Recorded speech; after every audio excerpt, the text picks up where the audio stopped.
Today we're going to be showing y'all how to measure the overall length of your stem from either a model 460 or a 420 faucet. Now, whether the faucet is newer or older than 1999, the stems are going to measure the exact same way. So how these stems are measured are with this rubber cone, which is called the check assembly.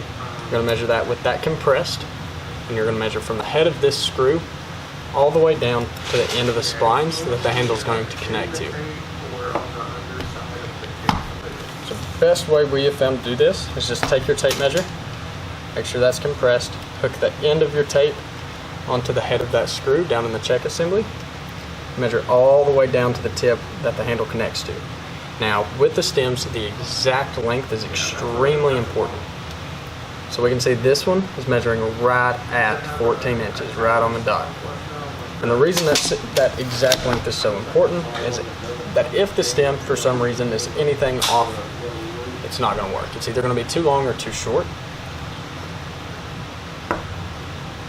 And another example here, measuring the same way, head of the screw, all the way down to where the handle connects at the end of these splines. Hook the tape measure to the head of the screw, measure down to the tip. And this one's going to measure right at 8 inches from tip to tip.